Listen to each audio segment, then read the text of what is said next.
making money, and I really appreciate somebody's taking care of their own people. So, Liz is a crochet master and volunteer for the organization. I'm sorry, I didn't catch your name. My name is Anthony. Anthony, he's pledging for one of the organizations in this building, and then Joseph is our hosting representative from the All Negro Lodge. So, thank you for hosting us. Appreciate it again. Anytime. The first conversation that we had got a little heated, so we kept it very quick and short. I know you guys, so I feel more comfortable in this more setting. It's not going to be that bad. As the sergeant for the Bronx County Department of Public Safety, my goal is to give more of a bridge to the civilian population and the law enforcement with the controversial things that are going on. All I'm going to ask you, if you guys don't know, is one, share your opinions on the matter that's going on, and then what your advice is on how we can, I don't want to say fix the issue, but blend it, maybe soften it, the officers and the general population. All lives matter is a topic. Some people look at it as blue lives matter, some people see black lives matter, Hispanic lives, stuff like that. Me personally, I'll start it off if you guys don't mind. You know, working in the public safety, I'm also a chaplain with the Chaplains Workers Task Force, which is part of the 48th and 45th Precinct. Now, I know personally that officers have a bad reputation in the community. I walk by and every time I see a cop, I say, you know, thanks for your service and thank you. Just a quick thank you. I don't go into details with them, but they seem so nonchalant about it. Like, man, you know, whatever, they didn't want to talk to me. So, but working with the Young Explorers and some of the programs that they're doing now, it seems a little different to me. They're working like 12-hour shifts a day. They have to deal with people being mean to them and not showing them too much respect. So when they're walking in the street, I'm assuming they see us as hostile without being hostile. And I would prefer to be meet with the officers on a personal level, their names, you know, see them more frequently than when somebody's getting arrested or doing a drug bust. So this is my way of pushing and fixing, you know, not once again not fixing, but mediate with the community and the law enforcement. If anybody has an opinion, please throw it in there. I feel the same. I feel if they do more community activities, but based, like when there's a festival or something, if they interact more with the community, and if they keep the same policemen in the same community, people are going to get to know them more. Because the problem is that when they have patrol officers, there are different ones every day. So the community don't know them, so they can't get that one-on-one. So they have to do some more positive. So I mean, it's police officers, they're under a lot of stress. And it's like, they automatically defensive because of everything that's going on. But if they had more positive interaction with people, not when they're going to arrest them, maybe then they'll be more open, but then they won't be so hostile. Anybody else? Well, as far as the problem as a whole, I think solution, there's multiple levels on solution, but just to piggyback on what you said as far as community involvement, I agree with that, but I also agree, I think that it needs to be more, as far as you said, having the same police officers in the community. I think we also need to have officers that are from the communities, policing those communities, because as you said, like he walks by and says, you know, gives them thanks for that, and they're so nonchalant about it.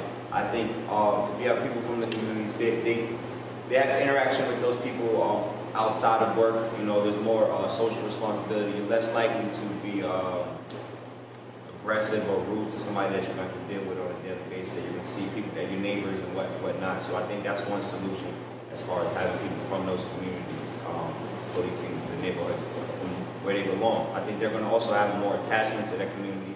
They're going to look at it not so much as just an authoritative force there, but actually trying to connect with the people and fix the problems of the community if they're actually from those places. Have you continued your work with the ACL?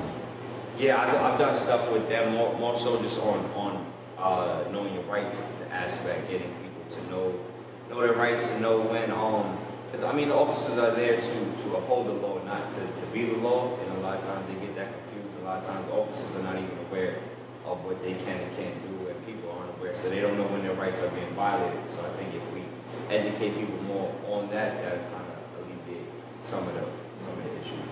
So yeah, I feel like everything right now is like a catch-22. You can't tell the police to police themselves if we as a community don't police ourselves. A lot of white neighborhoods, I'd say, don't have this problem. Why? Because they keep their neighborhoods clean. If you go into a white neighborhood, you throw something on the floor, you're more inclined to pick it up right away and properly put it in the trash can. It's like if somebody comes to your house, they can tell what type of person you are. You know, I've been in the houses where people spill soda and right away somebody cleans it up. I've been in the houses where people spill soda and it's like this nonchalant thing where, all right, well, we'll get to it when we get to it. So as a community, if we are able to police ourselves, you know, you got to also look at it as, if I'm a cop and I know that you two are going to beefing between each other, whether it's over territory, a pair of sneakers, a female, if y'all going to do whatever y'all do to each other, why am I going to care for your community? At the end of the day, whatever I do, it's not going to matter because I'm going to look at it as you're doing it to yourselves anyway. But if we come together as a unit and as a community, then now we can have the cops come in to uphold the law. Like, snitching is bad in the community, we all know that. But if somebody's bringing down your community, you need to get that person out of there. Because what people fail to realize is a lot of these cops, they're scared. You know, it's a catch-22. I went to be an auxiliary cop, and the first thing they told me was, you can't do that in your community. One, you may know drug dealers. Two, you may know things that are going on. Three, you're going to be a target if you arrest the wrong person. Because now they know where you live. They know where your family stays. So this is why they pick people. So if you live in the Heights, they're going to put you in the Lower West Side. Or they're going to put you in the East Bronx, where nobody in that general area knows who you are, where you live at, or anything else like that. So we got to police ourselves. We got to try to help them help us. You know, that's just my views on it because, like I said, if I know there's a drug dealer and right away everything's going down, the kids in my community are acting up, I got a bunch of deaths in my community, I got this and this and this, it all stems from one place. But I live in the projects, and I know the majority of the officers that patrol the projects are white guys. Now, they know walking into the projects, as a youth, you're already taught that the police are bad. Don't associate with the police, but you want us to call the police when things are going wrong. But we're not allowed to snitch. So it's a cultural thing. We got to, as a community, start setting ourselves up and setting the youth up in order for them. Because when you see things on TV nowadays, you got black kids fighting black kids, Hispanic kids fighting Hispanic kids, black kids fighting Hispanic kids. The cop comes, they all run. So you mean to tell me that everybody's wrong in that situation? No, what the problem is we're taught to run from the cops automatically. As soon as you hear the lights, you go to any community that is a minority community, as soon as you hear a siren or as soon as you see flashing lights, it could be a tow truck, and I guarantee you everybody's head will turn and start looking for that light right away. Because the way the cops are taught to fear minorities, because, you know, we all have unlicensed guns, or we all carry knives, we all don't respect the badge, we don't do this, we don't do that. It's the same way we're taught to fear them and disrespect them because, oh, what's the most famous line in the hood? If you ain't have that badge and gun on, I'll kick your ass right now. That is like the most famous line in every community. We got to get away from that. We can't be teaching our youth that. Because at the end of the day, now we have things that, you know, a cop feels disrespected, he has a firearm. Or a kid feels disrespected, he goes upstairs and gets his uncle's firearm. And now you have a community fighting itself, and then you have the people that are supposed to help and protect the community fighting the community as well. And I just think it doesn't add up that way. You can't go forward if we're all imploding on each other.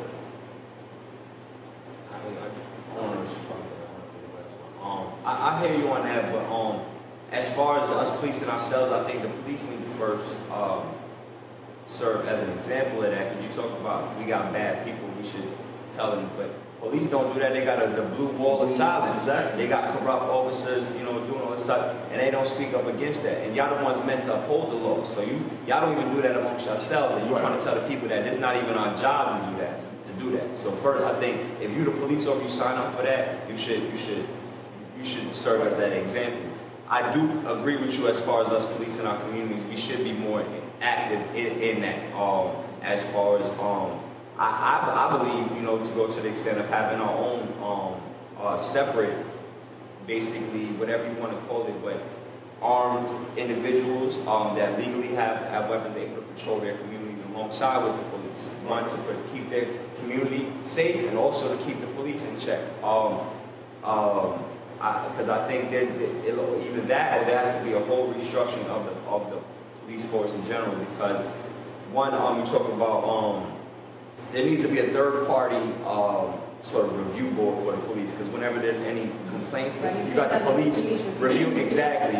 It's a conflict of interest there. So you have there needs to be some sort of sensitivity training and interactive training. If you're not going to have police from those communities, they need to know how to interact with those people and understand the whole cultural ins and outs of those communities. Like I said, it's a complicated subject, you know. It's very complicated. I'm sorry, adding to what you said as far as like how, you know, they have, let's say, police officers from Long Island patrolling, let's say the Hood, and they're not that familiar with that area and how everybody interacts. I don't think that's the right thing to do, because that's why these officers who are not familiar, let's say, with the Bronx, they're quick to, like, you know, put their hands on the gun because they're nervous. They're not blaming you, but they're not used to that. You can't just like put them out there and expect them to. It shouldn't be there. It shouldn't be that way. I mean, I know you said that I know it's a catch-22. Like you said, they put somebody like you. Cops, you know, like at his point, that's how you corrupt a cop, because if me and you went to school together, you dabbling in this, now I'm on your payroll as a cop. You know, because we grew up together. We in the same hood. Not you know what I'm saying? necessarily. And you shouldn't be that way. It should. You shouldn't do that. That's the main reason why If he's an officer, even though, like, in my thing, I grew up in the multi-world thing now. I grew up in really bad, and I got out of it because I grew up in gangs, family gangs, doing drugs, selling drugs, doing everything possible. You did it. No. I shot the nigga. Straight up. He shot me, I shot him. Didn't care. Okay, cop. Reason I didn't get arrested, guy was shooting at the cop, same time. And when we did it, the sergeant said, if they don't find the guns, everything is okay. So everything was fine with that. But I grew up in the police are overseers. Like they originally were. All police are overseers. You don't want to, nobody want to admit it, but they were overseers to our communities, our ethnic communities. In the South, that's where it started. And they still got the mentality. And like you were saying, they live here, they want to send them there. They should keep them there, and maybe they behave. If they live in their community, they respect their community. And we also have the right to have a private police force. You know that. We can have armed police force, and we could designate sections and have armed police force, that the police force don't need to come in because that's privatized by us. And if this neighborhood wanted to make a police station, as long as they're doing it legally, and with all the laws in the city and the state and the country, they do it right, you can have an armed police force. Because, and then there can be neighborhood people that protect people, you know, not turn against each other or be bad or become overseers. Eventually, everything good comes back. You get it? Anyway, people, it's one or two, maybe all 4, 5 or 6 of us start this, and it's great. 5 years down the line, 3-year leave, and the new 3 people will say, I can make some money off of this. And that's what happens. And bottom line, you're going to make money. I came from spots like when I lived in Washington Heights. You ever remember that fire department guy got burnt? Thing? That they mentioned in the news, because I was trying to go in the news, and I was telling them, and they went, no, put it on.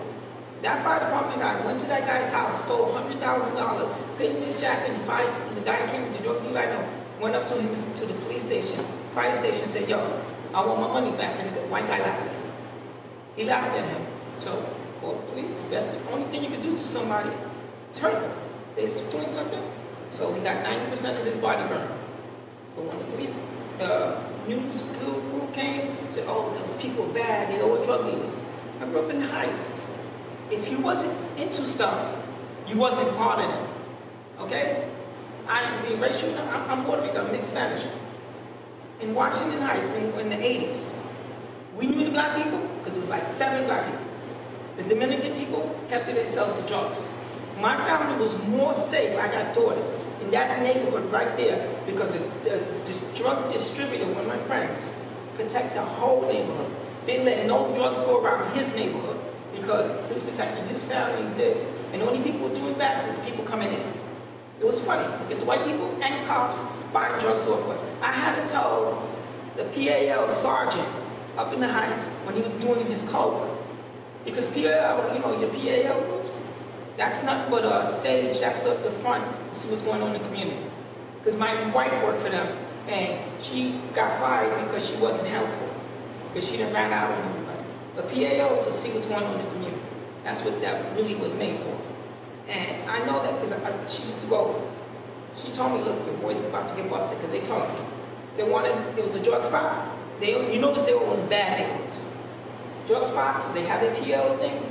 They stay there, stage stuff, watch who's coming in and out. The fire department chief and sanitation chief was going to get his coke up there. And I said, yo, you better leave because they're looking at you right now. And my wife told him, they want to arrest you because that's what they were talking about today. They're going to get you today. And he just kept on walking. Never went there again. Because I know, I've been through the bad and the good. Now, I live in the Upper West Side. I think it's funny. I live in the Upper West Side. Only white people now. And my friends laugh at me. I'm in gangs. I just told brothers, I just gave my bike up like 4 years ago to my godson by blood, my water. It's a Spanish thing, you know, godson by water. And I gave him my bike. My vest is still in the club. But I'm a Mason now. And I gave up that life to do this. So I do better doing that. And frankly, it was boring right now. Too old for that.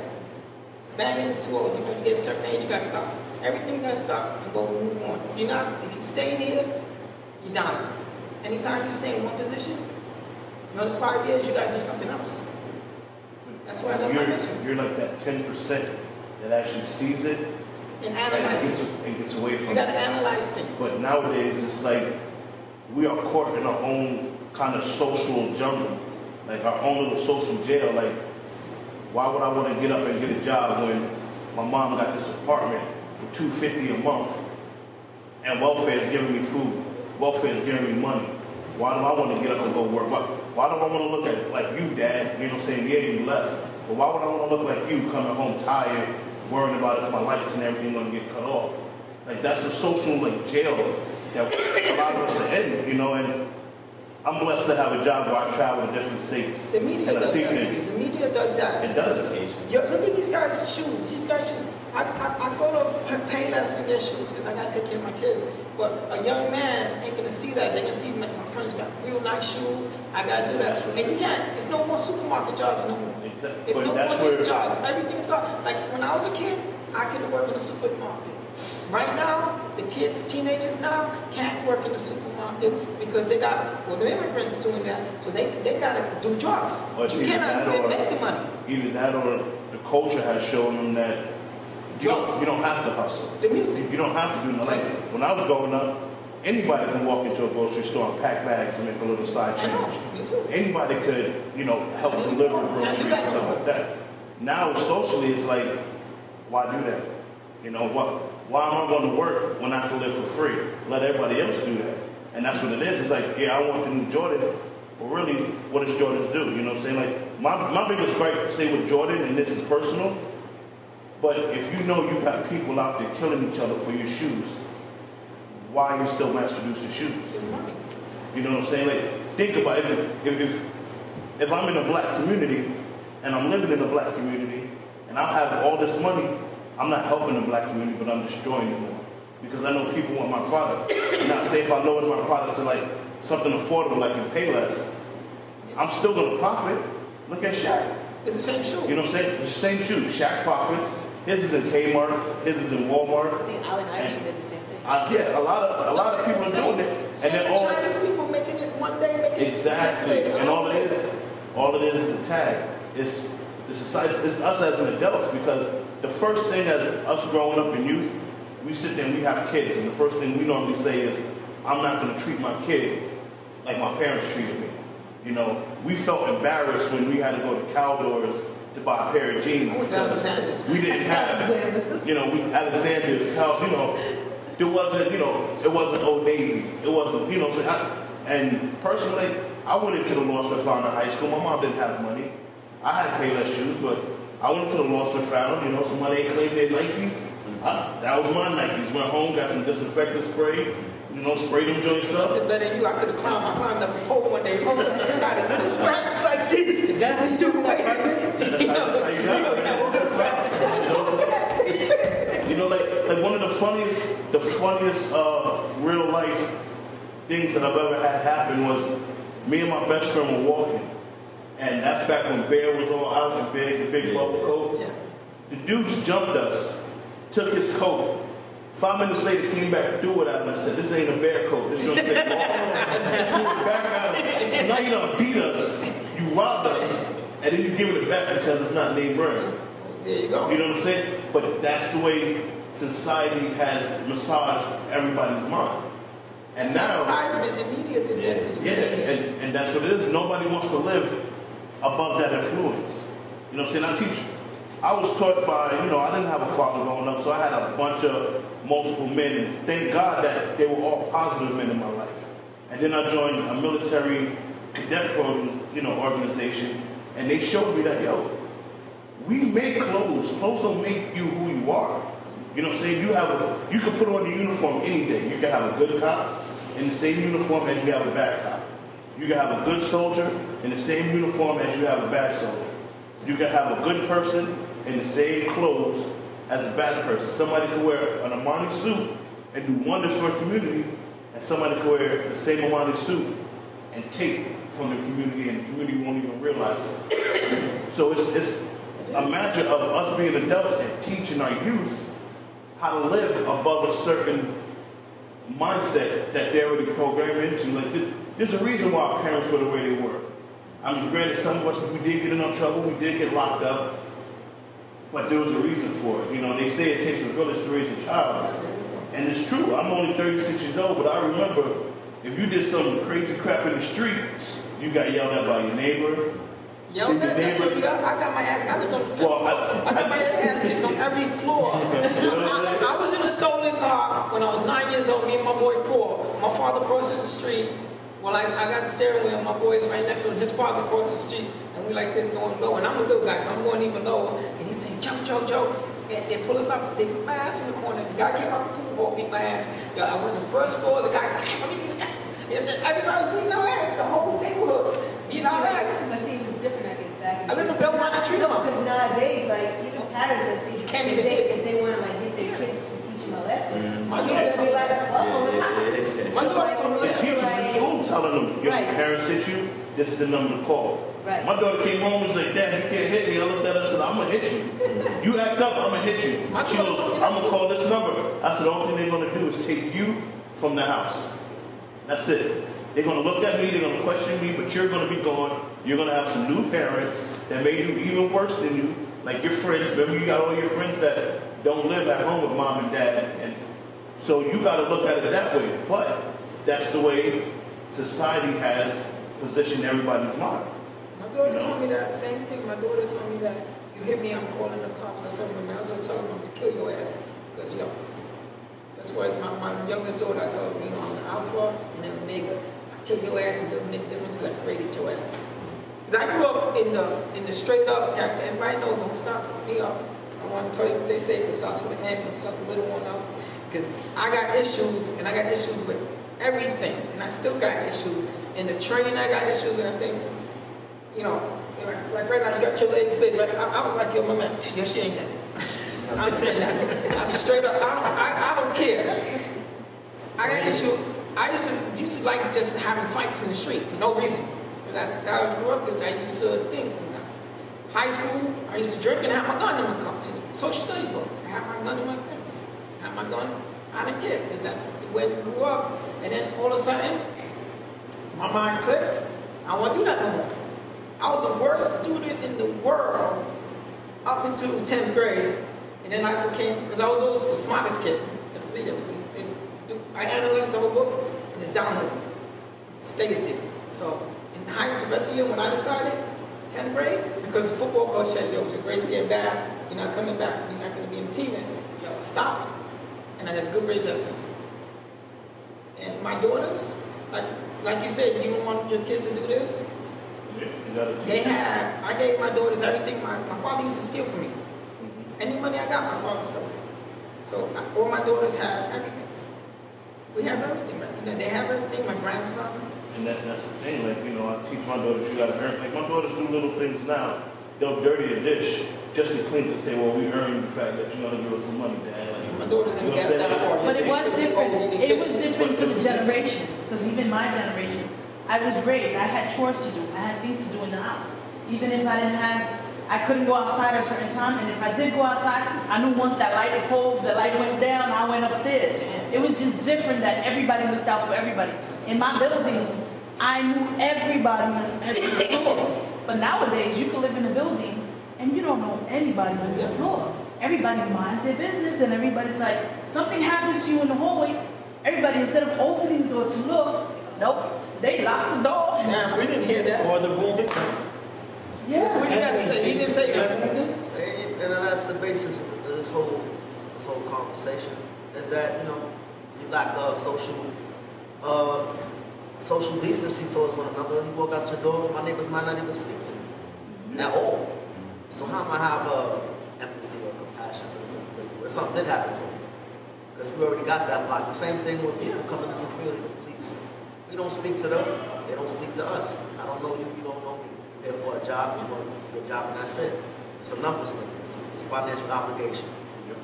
So if we lack common respect and common courtesy towards one another, we're never going to go nowhere as far as, you know, progressing socially with police or even each other.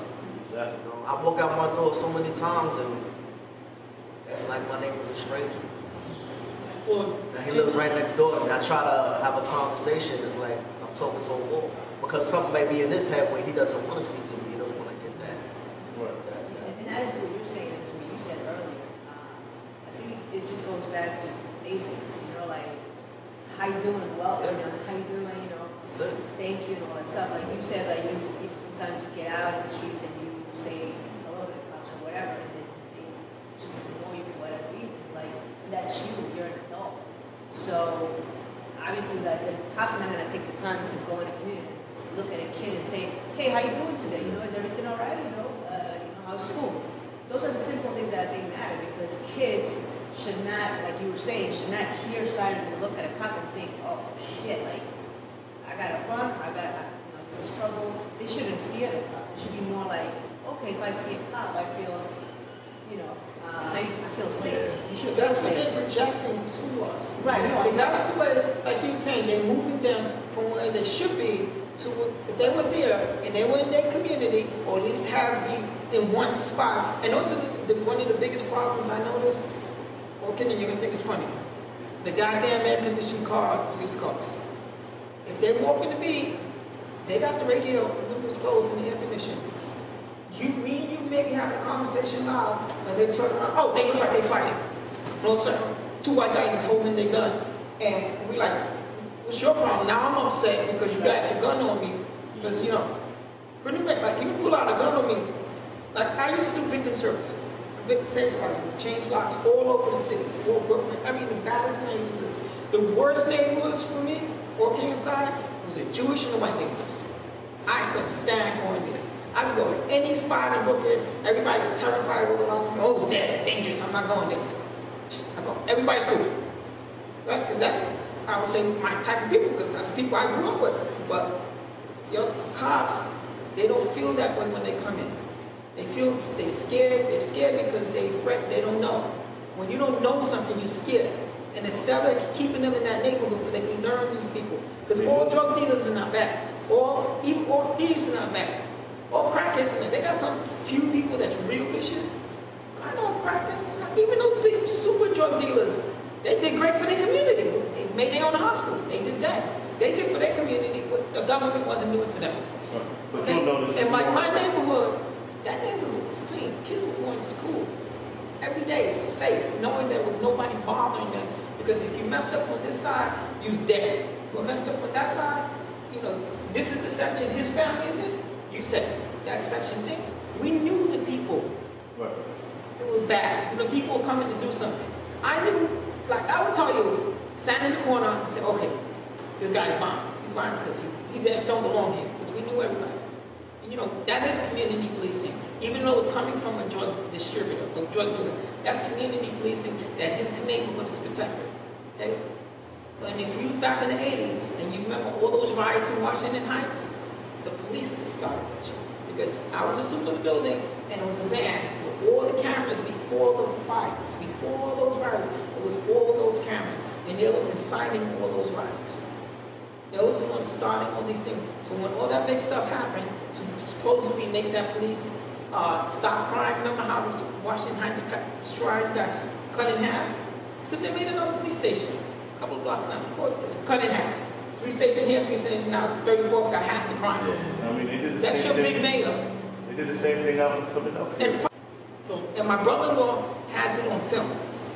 So obviously, we have different opinions on, what the system is like, but we all have a general, I think, agreement that, thank you, that there's a lacking of communication when it comes to both parties. And respect. And respect. And one of the things that I'm trying to bring about is trying to get the community and the officers together more, starting with the retired police and then building up to the active duty police. If they, come together to get some of this progression in the time from today, I just wanted to get you guys' feeling on what we could do. One of the things you guys mentioned was policing ourselves.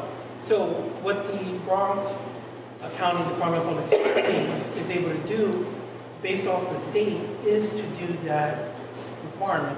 Now they're in a specific sector right now. Their goal is to grow within time. My goal and my duty at the moment is to have 5 to 10 individuals trained by the end of the year to go into patrols, and then from every year increase that. So, just like Joseph and Abraham said, you want that and for your own community, for the individuals to do. So there are ways to do that. You can carry firearms, you can detain, you can handcuff, but the one thing you can't do is arrest. So you can detain them, or the level that we're at is that you can detain them, handcuff them, everything, but you have to wait for a cop to arrest them. So that's the progression that we're trying to do. So two folds. One is bringing the officers and the general public together in this type of environment, and then building the force for the particular sectors in the community. One question, do the officers really respect you? Because around my block, I'm in a 2-4 precinct, around 2-4 precinct, and I know officers, the auxiliary police officers, people that volunteer for auxiliary, they insult them, and they actually making a joke about these people. And I'm like, they're trying to help you out. And I tell officers straight up, they're trying to help you out. Because they respect you a little better in my neighborhood. Like if I was in another neighborhood telling an officer that, I'll be getting the ass kicking, the special moment.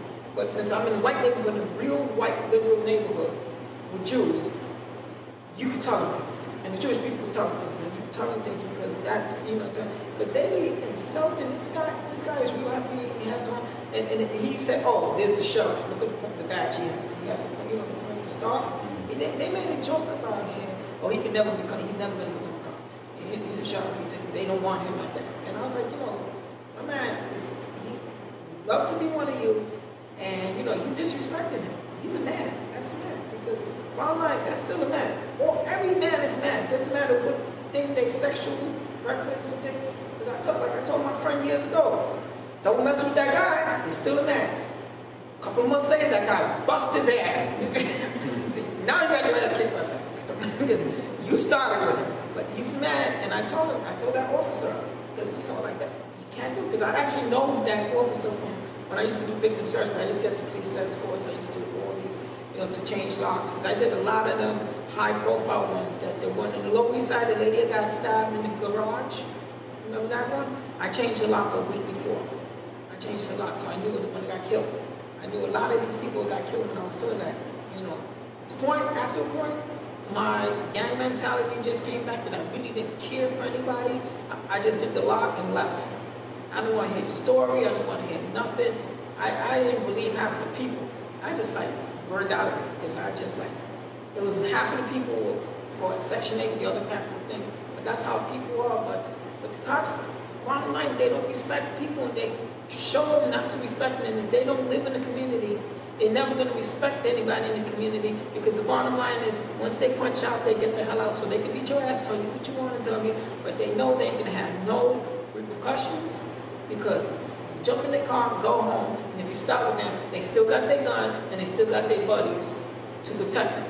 So they don't feel, like my brother-in-law's an officer, my brother's officer, my brother-in-law's an officer, he's about the only nice person I know is an officer. I know a few of them, the only person.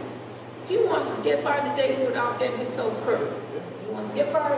He respects everybody in the Carolinas. He respects all the people, all the bad section in Carolina where they did that van killing, you know, when the officer shot the guy in the van. Yeah. He told him, what the hell you did that for? He knows it. He said, what the hell? As a matter of fact, after that, he transferred to the airport. In the same organization, transferred to the airport because he couldn't deal, because he knows those officers are like that. Because if that guy killed that person, he really didn't give a shit. So he would get killed for something anyway. That's his mentality. After everything happened, and that's what the guy is saying. He would get killed for something anyway. I'm trying to get like people to realize, like you said, he's going to kill himself anyway. He's going to get himself. So if I'm going to be in your neighborhood, you get smart with me and I shoot you, at the end of the day, it's going to be nothing, because I know you would just be friends with Jose down the block. You know what I'm saying? Sooner or later, one of y'all going to shoot each other. So, you know what I'm saying? Like, why care for a generation that's just going to constantly kill themselves? You know what I mean? And that's the mentality. But like you're saying, if you don't live in that neighborhood, yeah, I think living in the neighborhood helps you police yourself better. Because you know what? If I live next door to you for 10 years, I'm a cop and I do something to your family, now I got to go home. You know what I'm saying? Now I got to realize, damn, I ain't uphold the law. But like I said, it's a double-edged sword, because you could be in the wrong, and just because the community doesn't think you were wrong, and I arrest you, I still got to walk through that same block. You know what I'm saying? But there's a difference between arresting somebody and do it respectfully. Right. There's a big difference.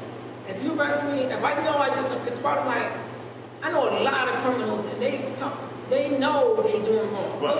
Some of them are stupid, and they should be getting shot. I'll be honest with you. I know people got killed because they're so stupid that the people just killed them. But they know the thing. Like, I got people that go get out of jail. Yo, what I gotta do? I get my 3 squares in the cop. And that's what they're interested in. And they know that they want to do something, but nothing too bad, because they want to get out in like 6 or 7 years. You know, they want to do the whole thing. So that's what they do. They want to do that, but the cops don't realize that, because you know, there's no community, there's no communications. And the cops always and the feel overseer thing, like I'm telling you, they train them to be overseers. And that's back from the slave days, and they got the same mentality for hundreds of years. Because they treat us like we're slaves. They overseers. And a lot of cops feel like they're better than everybody. You know, like they're better than regular security, they're better than public safety, they're better than auxiliary. And I know this from personally, because I used to do bounty hunting legally in PA. And you go, And it's like, yo, why are you giving me beef when I'm taking care of technically You're garbage. You have a warrant list, yes. But I'm going into these neighborhoods, and I can do this with no gun. You know, yeah, I have a little beanbag gun or a little taser with me, but I can go in there with no deadly weapons and still apprehend these same people. You know, there's a difference. Because you're respecting them. Exactly. You know, there's a way to talk to somebody and there's a way not to talk to somebody. And a lot of, I don't want to just label it to cops. I want to label it to people in general. And a lot of people don't understand that, which is why a lot of people do customer service. You see, everybody goes in the supermarket and you're like, yo, why that manager talking to that person like that? Or why is that person talking to the manager if they really know they couldn't do anything like they wanted to? You know what I'm saying? We as a people really don't know how to talk. You know, granted, you know, when I get pulled over, there's a little white guy inside of me that comes out, but that's, you know, that's how you talk to that situation. You get out of that. I turn on the light, shut off the car. You know what I'm saying? You go in the hood, you know what I'm saying? You can't be taken advantage of. There's a certain tone and a certain aggression that you got to speak with. You know what I'm saying? So nobody labels you as whatever they want to label you and try to take advantage of. So, but you have to learn how to speak to every genre that you're going into, whether it's the white community, the Hispanic community, the black community, you know what I'm saying? Even, I know it because, you know, I'm part Spanish, so you go into the Heights as a Puerto Rican, you start learning Dominican dialect because there's a way to talk to people. And the same thing, Dominicans learn more, you know, Puerto Rican dialect because there's a certain way you got to converse and talk to people so you're not coming off as abrasive or you're not coming off as cocky, and you know what I'm saying? So you want to keep that bond, you know? And a lot of times people, like today, they segregate us, and they still segregate us, and people don't understand that, you know what I'm saying? Like, okay, Harlem used to be, you know, predominantly black and Hispanic, you know what I'm saying? But if it's supposed to be black and Hispanic, why label this particular section Spanish Harlem? You know what I'm saying? Why label this particular Black Harlem? Why label this Little Italy? Why label this Chinatown? Why not, you know, melt? You know, New York City is the biggest melting pot, but yet we also have the biggest segregation pots ever. You know what I'm saying? And that's where we go wrong with a lot of times because we got kids. All of us will go to the school, and we all come from different backgrounds, different. We can all go to the same school. We can all power like this at the lunch table, whatever. But at the end of the day, you're getting on the 2 train, you're getting on the 1 train, you get on the 6, you get on the D. You know what I'm saying? You're taking the bus, and we all going our separate ways to our segregated communities. You know what I mean? And I think. You know, to be honest with you, New York is not as segregated as you're saying because I go to the South and I go to different places.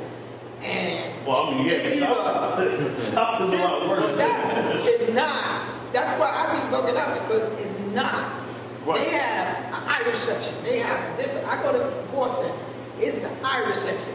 I like the Yankees. And to start argument, I want my Yankee hat. You can literally get in the fight. And I don't give a shit. I went to a bar and the Yankees playing the Sox, and every time the Boston would make a home run, they'll break a glass, right?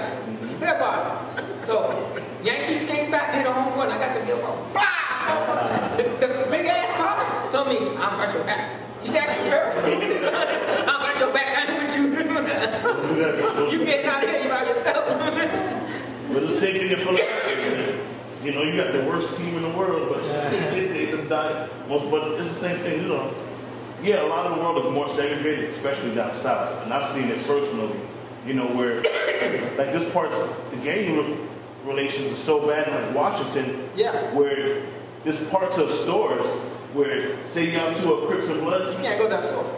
You got to work on the left side of the store. Your family can't even go to that store. You got to work on the right side of the store. Y'all can't even come to the Your family can't even go to that store because you made it to a club. You got a separate exit. You got a separate entrance and exit. So only regular people can walk in anywhere they want. Maybe they don't know. They got the culture. But they got separate break rooms. They got everything. Like, and it's the same thing in certain stores when it comes to black, white, you know, blacks and whites or blacks, Hispanics and whites. The blacks and Hispanics are over here in this part of the store. And the whites are over there now, and they don't really. Only person that crosses with everybody is the managers, and 9 times out of 10 they all white. You know, you rarely see a black or Hispanic manager down south, unless it's a privately owned company where they just don't. Yo, you're gonna do it my way. or that's it, you know. And it's bad, like, 'cause we as a people, we need to stick together, black, white, or indifferent, like, and that's the thing, like, you know, with Trump in office, we need to stick together more than, For real. you know what I'm saying? Because people don't realize, and this is my biggest gripe with Trump, and this is personal, you banning, or your problems are stemming right now, all the countries you don't have business in. Yeah. But the countries that are really doing bad to the United States, you got business in, and you turning a blind eye. Well, not even blind. You see what's going on, and you say something about it, but you're quick to have something else That's come that up green with race. someone else. The green race. So one of the things that I'm trying to do is, or that I'm trying to do, and I do, is people say, you know, what can we do to change? People talk, but they don't do, they don't produce, they don't have discussions, they don't push it out there. So one, this is one of my steps. Second is asking, well, what do you think would change? What do you guys think would change the culture between that we've had with the All Lives Matter topic? Do you guys have any opinions? Or? I can tell you what brings a lot of communities having a once a year function for the community. Like that little park right up here. You know the park right up here, that little park? Get us some, it's a police station right there. Get a group. Get those officers to have a vet with some of these youth because they cannot change us. I'm already set in my ways. I don't like a lot of people. Yeah, I like a lot of people, I don't like a lot of people. You know, like, let's put it this way. If you was walking your door, right, and the truck was coming, I'm gonna grab the door. I really like animals more than some people, most people. I don't want to see a cat ran over. Goddamn, I stopped for a rat the other day. My folks said, what happened? Rat was crossing the street. But I seen a lot of people die in front of me. You know, the reason I'm tarnished, I was 5 years old, 6 years old, my friend in Katona Park got his face blown off, right? All the blood on his head, because of gang fight. You know, I seen a long time ago. Like I don't understand when people come back, I'm sorry to say, come back. I know the problem is they went to war, but they were never immune to, they never been in situations until they went to, as an adult, to a military place where they shouldn't have been, but they seen death and they seen it and they seen people get hurt. But if you grew up seeing people get hurt, you're used to it. And these guys are, you know, having heart attacks and doing this and doing drugs. A lot of the military people, because they can't handle because they seen death. I couldn't handle it when I was 6 years old, but the time I was 14, I seen so many people die. I seen the guy from the project. You know the cross-country first lady project? My sister's friend from school, stepfather raped him. They could do that and go off the roof. And I was like, oh shit. You know, really, that's not, so seeing that traumatic thing and hearing that people doing this, and again with the heroes and this, you're hyping them up, and you know, they're not used to it, so they can't handle things like that. And the bottom line, they in their house, they can't handle it. Because they've seen it repeating and think. What would you recommend? What I would recommend right now is get a community together, get the community, push a group meeting. The more, if you have a monthly or every 2-month event that these people can meet each other, like you can have right here in this building, you can get some police here with some community people, and they can do their things, talk, have conversations, and do their things, and hang out, and respect them, and respect the kids. The kids can grow up respecting the officers. Because when I was in the Boy Scouts and officers was coming in, I started respecting the officers. You see, I didn't say I respect the fire department because they didn't think. I respected the officers because they were cool. And after we saved that cop's life, the cops were cool to us too. But they were nice for a reason, but they don't get together, they're not together with us. And so when I was in school, 4 o'clock every day, we were in the hangout in the store on 35th Street. Because I was in this club, this group. Every day the cops would be there at 4 o'clock to frisk us. Is that right? Just to frisk, we ain't doing shit. And you coming every day, so nobody had their guns, nobody had nothing, nobody had weed, nobody had nothing. It was all in somebody else's house because we went down there to play. Everybody knew that, but they'll come and frisk us every day. It was a ritual. And to a point, we said, yeah, let's go across the street at 10 to 4. go across the street, all spread out, and the cops go in there with 2 police cars, and they looking around, nobody's there. So the arcade store was closed. And the arcade, that's what they were doing. They gotta respect us like we gotta respect them, but they gotta be their devil. They gotta be, since they're the overseer, and they can make things happen because they got the money to make things happen. And people here, we don't got the money to make things happen. So if you got the money to make something happen, have an event. Have an event and invite them in, but they can enjoy what you have and see something better. See a positive side. You see a positive side of a person, you get positive. Okay? As I grew up, I started seeing positive stuff. I got more positive. As I start seeing things like my football coach told me, you can't do this because these kids are smarter than us. Okay? We're stupid. We're setting our way. We're stupid. At the same time, like, I finally saw something on social media that I actually loved. That the dude stopped 2 black kids from fighting and was like, "Yo, yeah, I saw that see everybody got their phones out." I got only training. But this is what we need more We of. don't need to do that. I told these kids, we don't need to do this because there's going to be some cop them come up and train. You're going to be fighting and you're going to get yourself in trouble, man. There's no reason to get yourself. They did this to me. I grew up with cops harassing us every day. None of them came to talk to us. They came to, get up and check. Okay? So we didn't like it. So what would you do to, I recommend as a solution? We need to come together as a community. That's the first line. First line is any change starts with self. Ask them to come, bring the community together.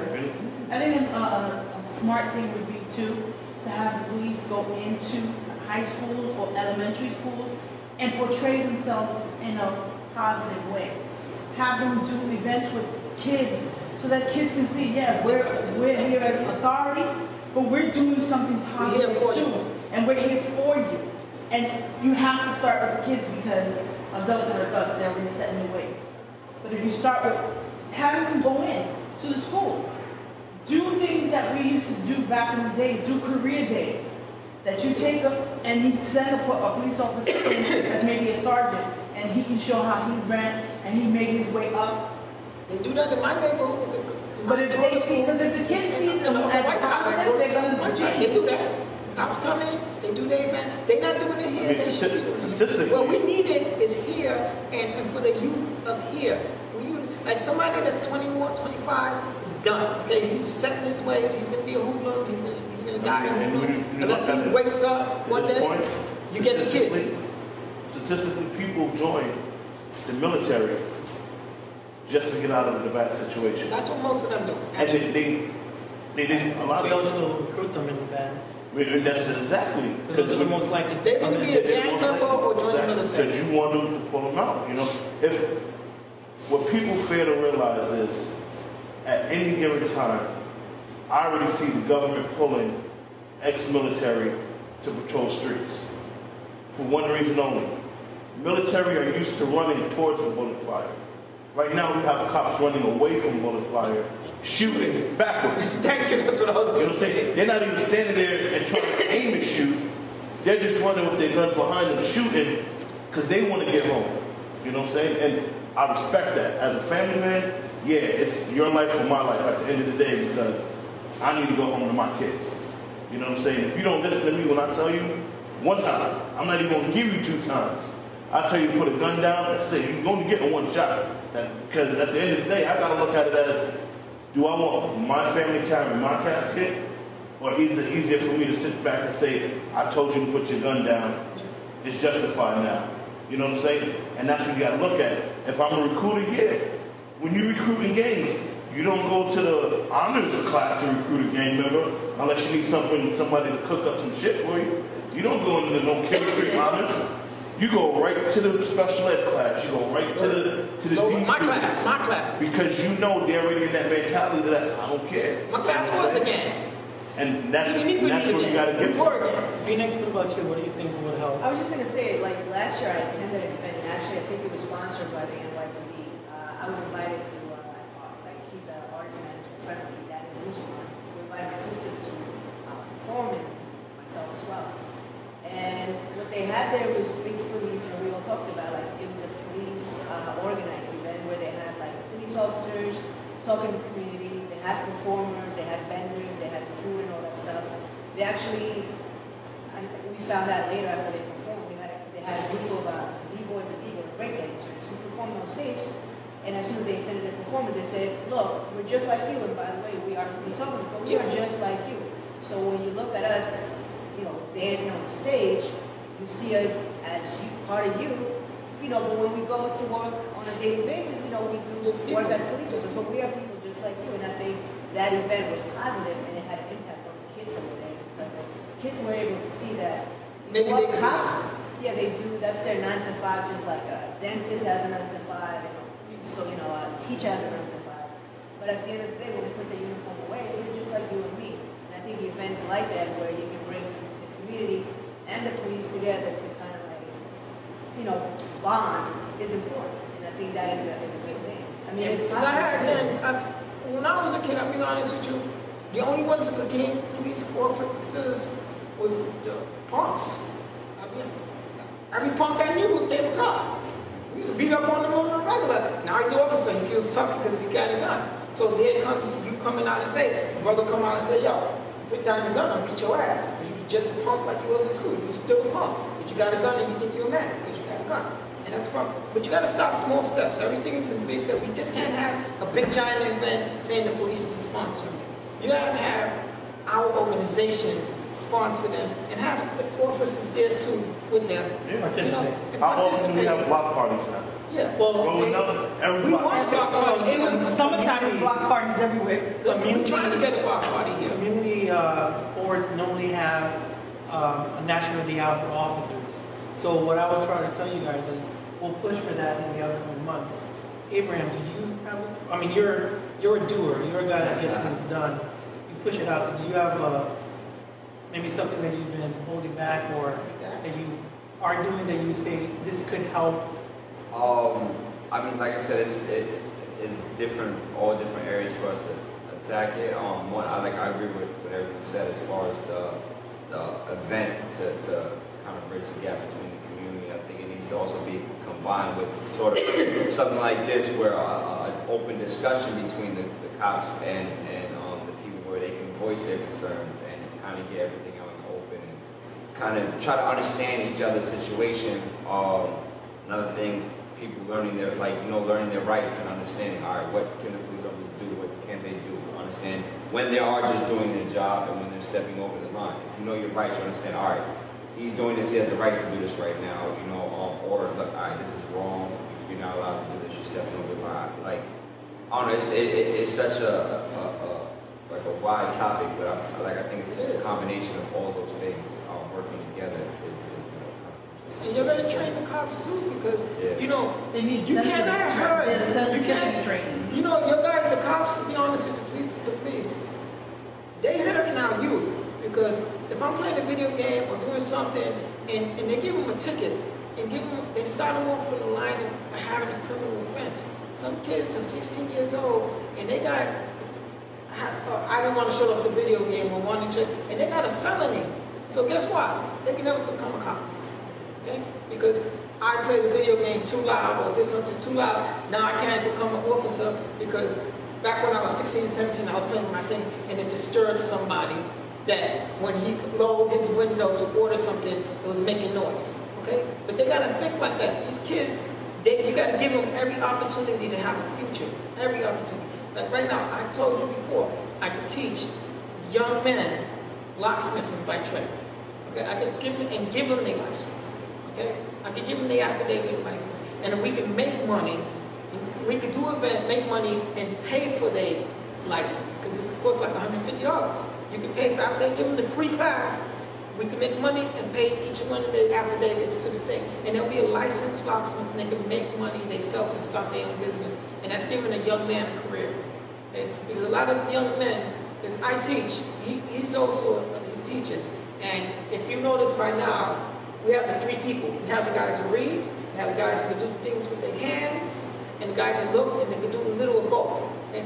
It's very rare that you're going to get a man that goes to read and work really, really well.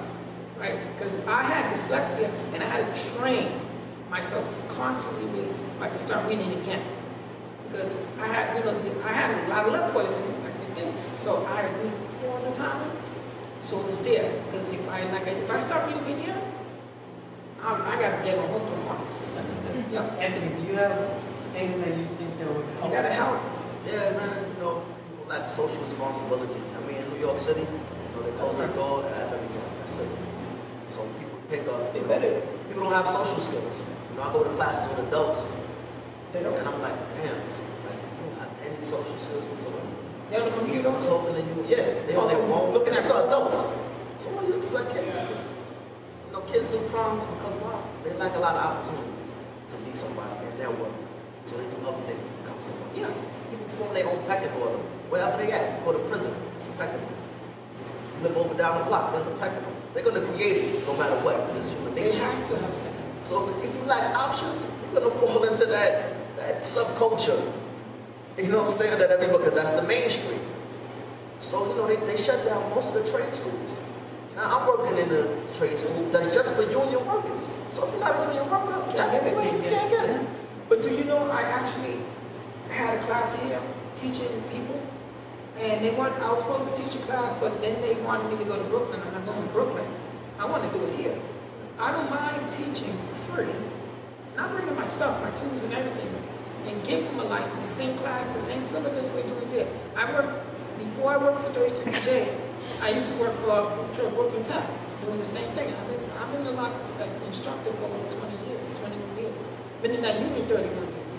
Been locksmiths, I don't even remember how long I've been a locksmith, but you got to give them the opportunity. I came from the street, I built myself, so I want to help my community. I want to help the people where I came from. I grew up in the Bronx, you know, Belmont Truman, and then the Kingsbridge section. Well, and then the Heights, my father, you know, divorced family and everything. I was on welfare. I remember welfare. You know, I remember my car Nelson was out. I went shoe shining at 9 years old to get my mother money. So I know being broke and I know being having money. So I'm here to help everybody. I'm a Mason. My job is to do charity. This is what a Mason does. Masons do charity. That's all we do. That's what we're supposed to do. We're not for profit. We do charity. If we don't do charity, we're not really Masons. So me helping my community is helping me be a better man. So I don't mind doing this. So I gather more interactions from both sides would help, and pushing more events, inviting both parties as well. Same thing, just bringing them more together. If So you have something like this, and you had, let's say, a couple of retired cops to come in and speak, because we also want to hear their side. You that's the understand? second You step. have to And then the third step is actually active cops. So now I know it's close to 4 or it's past 4. So I'm just gonna ask one more question, and we can keep it short. Has anybody ever been stopped and frisked here? Told you, the whole 80s. Frisked, beat up by the police. I mean, Now you're an outspoken person, so can I ask the question? Did that happen out of you just walking down? Can you tell me this? yeah, I'll tell you exactly. The top, the most like prevalent time, we were in a mall. We were in a mall with my friends. I had a hoodie on, and first the security came, told us to take the hoodie off. Told me to take the hoodie off. Like, why is it dress code in the mall? Like, I'm pointing to the store. Like, y'all sell hoodies right there. I'm not allowed to wear a hoodie. Like, so. No, they don't want it over your head because they told the guy in the casino. They told the guy in the casino because if something happens, they got to make sure they see everybody's face. Yeah, Because the guy, he had a big hood like this thing. Yeah, but it He looked like a it was back when, I don't know if you know, time like, Iceberg, the clothing line was big, and it was like half of my head. You can see my face, but whatever, he just wanted to give us a problem. So, they gave him like, all right, you're being rowdy, get out, and kicking you out. And they called the police over there. There's like 2 officers that are in the mall. And we started walking out, and they pushed my friend's girlfriend, like, yo, keep walking. And he was like, yo, chill. He like put his hand out to hold him, and then he grabbed him, and the security guard officer grabbed him. As soon as he grabbed him, all the others just jumped on us. And one started macing my friend in the face. The other officer threw me on the ground. Threw his knee into my back. They brought us in the back, me and my friend. As soon as we got to the back, threw me on the ground, tripped me on the floor. I had longer hair than I have now back then. He grabbed me my hair, dragged me on the floor. Basically, it was a whole crazy thing. Another security guard had to come in and get the officer off me, and he brought us in the back. They ended up letting us go. We had to go. I mean, we got arrested. We went to court, and they were like, "All right, you can either take all these charges, or like we had to basically say it was disorderly conduct or whatever." And they were gonna let us go, no fine or nothing, if we just say that. Or they were trying to scare us, like we had all this other made up charges. Yeah, exactly. And I didn't know enough about the law at the time. Like I was only 15, 16 at the time. And that's kind of what prompted me learning my rights and all this stuff, whatever. But it's happened like other times after that. But like I said, me knowing my rights has alleviated more situations. I got myself and friends out of situations just from knowing what the officer can and can't do. And they get scared a lot of times. It's like, oh, he knows what he's talking about. He knows this, he knows that, he knows this. And they kind of just, they know they're in the wrong. Like, I was pressing this for no reason. They'll back off, you know, so. You did the car thing yet? Say that again? So these three have been stopped. What about you three? No, you didn't ask about the fight with the police. I wasn't trying to go into details. Right up there, right on the highway. Yeah. I did victim services. I have a city badge. I had the city badge because victim services. I have my ID. I sit in my car. Fuck, come run off. You know, no uniform cop come running up to my car, and that's a badass neighbor. Come run. I thought he was gonna rob me. He come out the car and scream at me. I knocked him the fuck out. And he pulled out a gun. I kicked the gun and kept on punching him. Oh my God. And then he gets up. I said, you ain't touching that gun. I'm telling you now, you ain't touching that gun because I got the hammer too. I was going to use that. He calls the thing at the same time I called up the city. And my boss is on the phone with me calling his captain. I said, he jumped me. He jumped me and I told him the thing. And they wanted me to go to the police station if I could apologize. He would apologize to me. I said, I ain't taking any. After you apologize and people over and ask you anything. I said, you know something? I don't want to fucking ask his apology. He can kiss my ass. He's still a jerk. Okay, just tell him stay the fuck away from me. Okay? Straight up. Because he's the one, if you coming up to somebody in the batted section, if you got your ID, you can come up to somebody. You're supposed to show you got a shield. Okay? And you can simply see I got my lighter on at the time doing paperwork. With the lighter on doing paperwork, the last job of the night, I'm parked when he started. And then he's trying, he was doing something. Yeah, doing paperwork. That's what he's trying to tell his boss. Well, his boss is getting yelled at by his captain. The guy he was right in that building right there doing the lock. Don't you see his car? And then I'm short too. You know, it's not like I look like I'm doing something. It's not even hookers there no more. It's like nothing there but one building and a guy with a shitty ass Hyundai. You know, I ain't doing nothing there but doing paperwork and the light is on. You know, when we find filling out the paperwork. But he fell out, and I'm telling you, I work for mine because, you didn't pull out a gun. Oh, the police cameras. You didn't have no camera. No, that would be good. Yeah, obviously, they don't want them because they don't want to be responsible for their actions. Yeah. But if they had the cameras, they would cut out a lot of this police brutality. Troublemakers, you guys actually, my experiences with cops has definitely not been as rough as you guys, but I've been stopped plenty of times while driving my car. Sometimes it's just the random, broken taillight, cop comes over, they ask me for my identification, give them the paperwork, all good, they let me go. Here's your ticket, but if you take care of it within the next 24 hours, you don't have to worry about it. But I've had two instances where, actually the last one, I forget what stupid thing it is. Like, I was double parked in Northern Boulevard in Queens, and I was picking up a friend from a club or whatever. Because I drive, I don't drink. So I went to pick him up, and I had double parked at a corner. It was 1 in the morning, definitely no traffic whatsoever, everything's clear. So I'm standing there, and I noticed a car pulled behind me, but it didn't have the lights, so it wasn't a police car. But I'm in the car with my 2 other friends, and we're waiting for this girl to come out, and we're just standing there waiting, and I'm like, hey, what is the car behind me? I'm like, there's a car behind me. I think that's a police car. And I'm like, but, they don't have the lights, they don't signal for me to move, so I just stood there. So then the lights were on. They waited at least probably about 5 or 7 minutes. So then they had the lights off. They came out, 2 cops, male and female, one on my side, one on the other side. Turned on the lights.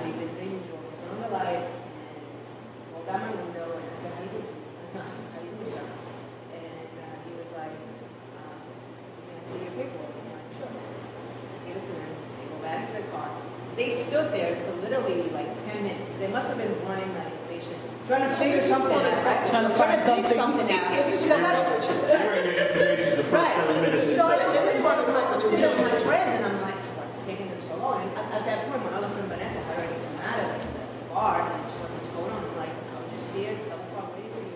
They just got my information. And I'm pretty sure they're gonna give me a ticket for being double park. And I'm like, whatever, I'll pay for it. I was double parked, but I wasn't really like obstructing any vehicle or anything like that. So it took them a long time. They came back, they handed me the paper, they didn't say anything, they gave me the ticket, and I said, thank you. I actually wasn't being sarcastic. I said, all right, thank you. Blah. So then I'm looking at the paper, so my friend's like, oh, well, help me pay the ticket. How much is it? I'm like, I don't know, it's probably like $7,500. Just look at it, it's probably there. And they're like, there's no amount here. I'm like, so I'm looking at the paper. They charged me with fucking, they sent me to criminal court, and they charged me with disorderly conduct. And I'm like, what? Yeah, disorderly conduct. That's what it said on the thing. So I'm like, this is crazy. I'm like, I'm double parked. Like, I should have got a traffic ticket. Anything. Disorderly conduct. I'm like, that's crazy. So when I went home, I told I told my parents. I'm like, my mom's telling me, oh, don't worry about it. You know, you go to court, you'll beat it. I'm like, nah, I'm not taking my chances. Honestly, like, it's not that I don't believe in the law, but sometimes you go to court and you don't have your lawyer and you think you're going to defend yourself. You're against a judge and police officers who, honestly, they're not going to take your word for the cop. So I had to hire myself a fucking lawyer. I spent a couple of thousand, which I didn't have and I didn't want to, but I borrowed some money, I took a lawyer, got to court just to find out that they dismissed it because there was a lack of evidence. Look, the minute you have a lawyer representing you, you're good. This is what our communities lack. One is knowledge of legal rights are, and also like when we are presented with to go to a day in court, we don't have the proper representation. We think we're going to go in there because we are who we are, and we're going to tell the truth, and they're going to believe us. They're really not. I mean, look what happened to Khalif Dowd, that kid. Oh yeah. He was arrested because somebody said that this black kid stole a backpack, so they thought that it was safe. He was arrested, there was nothing, there was no evidence, nothing. They locked him up in Rikers for 2-3 years without even going to court. 3 years. 3 years. And when he came out, he was all screwed up because in Rikers, he was beat up by other inmates, he was beat up by cops, and then he ended up committing suicide. That is a tragedy. That shouldn't happen. First of all, you should not be sent to jail without being charged. You are supposed to be innocent until proven guilty, but it's never like it doesn't seem to be that way sometimes. The crazy thing is, even if he did steal the book bag and got charged with it, no way he would have got 3 years for that. It's like and just to add to my story, the what I'm saying? The cops, and this is the second time it happened. I work out. I have short hair. I realized I'm not very girly and all that stuff, but I was coming out, with my gym clothes. But then when that happened, I was just going twice that happened, that cops happened to mark male on their tickets. So I always feel that it's okay, well, they see me as a male, Spanish, maybe profiling me. You should go to court, dress up. I addressed that to my lawyer, and she said, look, if we can have a case, I can point you to the right direction, to the right person. You're going to be going up against NYPD. It's going to take time and money. If you want to do it, it's up to you. But it's when it happens too often, it's like, come on, buddy. You can't. Well, hold on. You can't even read my license. The information is there. Even if I look like whatever, my information is there. You mean to tell me that you wrote everything down except the correct sex? How do you write everything else but one thing incorrect? Like, there's something wrong with what you're doing. So, like I said, it's just crazy. Like I should have been. I should have been given a ticket for double parking. I shouldn't have been sent to criminal court. Just to give you information on further, if it ever happens to you or anybody else, if they ever make a mistake on your ticket, you can get it thrown out on a technicality. The ticket is supposed to be entered and is as It says that it doesn't necessarily. I'm telling you, it happened to my friend of mine. We got pulled over. They wrote down 1988 on his birthday. He's born in 1986. He went in there, said, "I'm not born in 1986." Myself, we went and we were coming home. It was probably 5-6 years ago. We were coming off from White Plains. We got off from Fordham on Metro North. We got on the me and my boy were trying to get on the train. It's the gated thing. All the machines were messed up, no bills, no nothing, whatever. So I'm like, all right, I'm gonna swipe and you just come in with me, whatever. Cop was waiting right there, you know what I'm saying? I'm like, yo, y'all can wait right here for people to do this, but y'all can't get somebody to come fix this, whatever. Got into a whole big thing. It was at 12 a.m. when it happened. We did it, you know what I'm saying? Like, but they wrote 12 p.m. on the ticket. So when I went there, we found out the cop wasn't even on 12 p.m. He wasn't even on duty. He went there, look, did you do this? I'm like, I didn't do it at this time. Y'all wrote time on this ticket. This is what happened. They had to throw it out because of that. You know what I'm saying? Like, look, they wrote mail. Obviously, I'm not a male. This is not me. This is not the ticket for me. You get thrown out because of that. You just got to keep pressing that issue. Yeah. I mean, I did my research on that. They just said that it doesn't necessarily mean Yeah. Well, that's what they did with the ticket with me. My car is parked. I do alternate side. I don't got no mileage in my car. Alternate side. 1 o'clock in the morning on Monday, I was in Sheepshead Bay according to the ticket. And I went and took it to the thing. So I'm showing the cop. I said, listen, I said, I only got one set of keys. And I said, well, somebody took your key. Nobody took my keys. No, we got into a long thing with the judge, right? And he said, I can see it's a mistake. Because I got to a point and said, listen, my man, are you dumb or stupid? I'm telling you, I haven't been in Brooklyn. I'm telling your ass this. Nobody got my key. Nobody drives my car. So I don't know what you probably understand. Do you speak English? So he said, well, it's confusing addresses, but he gave me $25 contempt of court ticket. I said, well, yeah, just so y'all know, my older sister's a lawyer. So anytime you need a lawyer, every lawyer in New York State has to take at least 3 pro bono cases a year. I mean, they have to take at least 3. Yeah. They have to do for free a year. So if you ever need a lawyer and you're going in to look for a lawyer, just try to, they're not going to take any, some may take them high profile cases because they want to get that name for themselves. Exactly. But most of them, everyone have to take 3 pro bono cases a year. So, just in case you type for money. That's a good that's powerful information. But have you been pulled? Have you been frisked? I care about that. I want to know. I've been pulled over. I've been frisked, man. I got streets. I've been violated. Gay cops out there that want to touch you. They try to take your manhood. Like, how you feel about that? Like, they try to edge you on, so you can swing on them. So they, and. Accidentally kicked in the nuts. It's a matter of, lucky for me, like I said, I was in the military organization, so they teach you how to keep your bearing, you know what I'm saying? So you grit your teeth hard, but at the end of the day, like I said, if I was a cop, it's either I'm going home to my family, or I'm not going home. So those situations, you choose. I can either swing on you and keep my manhood and possibly wind up in the box, or I can suck it up and my lawyer just, sort it all out tomorrow. But I'm still going to throw my baby boy up in the air and play with him. You know what I'm saying? So you got to... So that's all hard, right? But that's instigating, though. That's like... Yeah, they will instigate. If they don't like you or they really have no reason to keep you... And like to his point, if you know your information, they will test you. Some of them like, you know what? You're still wrong. I don't make you wrong. You know what I'm saying? And they will just try to agitate you until they push you to the point. And a lot of these youth nowadays... They don't have that barrier. They just... I did what you said, right? I was in my friend's car. Lit the fuck. I was drunk like a motherfucker. I'm in my friend's car with the seatbelt on. They pulled him over. And the other car comes around. And he's open. I said, no, I'm not opening no window. Because you pulled him over. Exactly. And that's my designated driver. And I'm talking, come outside. I'm not opening shit. Because I'm in the car secure, and you're gonna make me fall and charge me for a reckless drunk disorder.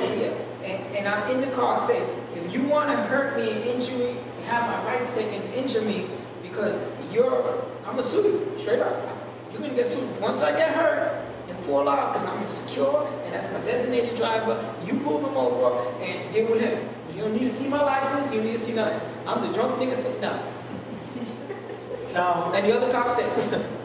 He's right. Leave that little nigga alone. Because I like this, I have my hand, I'm like. Now for the most suspicious person in this room. Yeah, Never. I've never been pulled over. I don't drive. But I've come, no. Think about it, no. Motorcycles, cars. I've been pulled over by my car, but because of the American flag on my car. What the fuck makes me got an American car? Big ass flag. What's wrong with you, boy? You got a Mexican. If I went down south, I'd expect that. But I've never been stopped or frisked for any reason at all. Go to Texas. So I always say, but I dress like this, jeans and a polo most of the time. I'm assuming if I dress a different other way, it'd be different. But Anthony, you made it very passive. I don't know if you want to go into it. It was just weird. It was after Trump got elected. So, I haven't got stopped on first for years. After Trump got elected, I'm traveling through 34th Street early in the morning, around 8:30 in the morning. So I walk through, I see them doing a bag thing, but I'm not on that side. And I do have a bag, but they didn't stop me. So I go to the turnstile, and 2 cops run up to me, real fast. And I'm like, I stopped. They're like, oh, where you going? What you doing? It's like, get on the train. So I already passed the turnstile. So I'm like, why would you ask me that? So they're like, oh, give me the knife. Knife? Yeah, because, stop and frisk is illegal. They have to say you have a weapon. Yeah. So I'm like, knife? So I'm not Puerto Rican. It's like, yo, bro, what are you, stupid? I don't have a knife. He's like, oh, I want to see that knife. And now they playing mind games, and they looking at me. It was like, what you got in your pocket? I was like, no, my phone. They don't do this, the outside. And then they say so they did the outside. They go in. Yeah. They play and I was like, they didn't even apologize. So, I was very livid, and I was going to work. Then they would sort of ask me personal questions. Where do you live? Where do you work? What does that have to do with anything? I was saying I'm going to work. It's 8:30 in the morning. Where else am I going? But, I didn't tell them where I worked at. They was like, oh, let me just see your ID so I can let them. I'm like, you know what, man, here. Go ahead. He wrote down my name. I just want to let you know that let it be known that I stopped you. It's like, whatever. And it was like, oh, for no reason. And it was 2 Spanish guys, so I had a didn't like Spanish people that was police for like a week or 2. But it's like a situation like that cause issues. It causes issues, and you have animosity. Well, I didn't get pulled over. You know that sign that they check your bags on the train? Yeah. They pulled over. I they pulled over this black kid with a bag. And my ass come passing by. I got a long class. I come passing by with a big bag with wires sticking out, shit sticking out. One of the things are flashing. And I'm walking with a big ass bag. You know those cloth bags?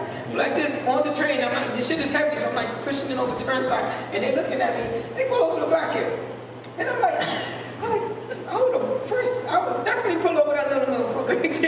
I have wires sticking out, hanging with electrical things. See, it wasn't built yet. See what I'm saying? It was flashing already. People on the train were looking at me like this. Like they're scooting over. But it should, I would have put looking at me. You had to see this bag. I'm going to take a picture and show everyone this. This bag I have is a big dirty ass bag with wires, alarm panels sticking out, buttons, remote control buttons. And then I have this tester. It would with a battery so it simulates alarm systems. And it's flashing. And I forgot it. And then I got the glass break. And if you just hit the bag like this, it goes shh, shh. So it's making noise, it's flashing, and they pull over this kid doing nothing. That's it. Well, besides, I was upset because I'm like, all right, you want to arrest me on my way to work? So now, another time, it wasn't stop and frisk. I walked through the train doors. They say that's illegal. There was a bum in one car. So I crossed to the other side to get away from this smell. Police are waiting there just to see people. Instead of kicking him out. They arrested me for walking through the train doors. Yeah. So they arrested me. I missed work for 2 days. They arrested me for walking. I went through central bookings for walking through the train doors. You're not supposed to. I had to call out of work. I could have lost my job for walking through train doors. It's like, oh, it says don't walk. It doesn't say, it says do not walk through the door. It doesn't say do not walk through the train doors or you could be arrested. Because if it said that, then I would definitely not walk through there. But the train doors are open, so, you know, and I spent 2 days in jail. But like that. Have a valid reason. I see this fat lady, they're harassing her. I lost hundreds of dollars. Because she's taking 2 seats. Like 8 years ago. Insane. She took 2 So seats. how am I supposed to feel about like police, you know, police in my, you're not police in my neighborhood. You arrested me for nonsense. They tried that with me, but I had my ass pumped. We hit the time limit. I need some air. So I just want to say thank you for coming and for our host from the Montego Community Foundation. Thank you so much. I appreciate it. Anytime. Y'all want to hear something funny about that? Yeah. A month later, they made it legal for you to walk through the train doors in Manhattan. Just in Manhattan. Oh, check this out. Oh, just in Just in Manhattan. You know, you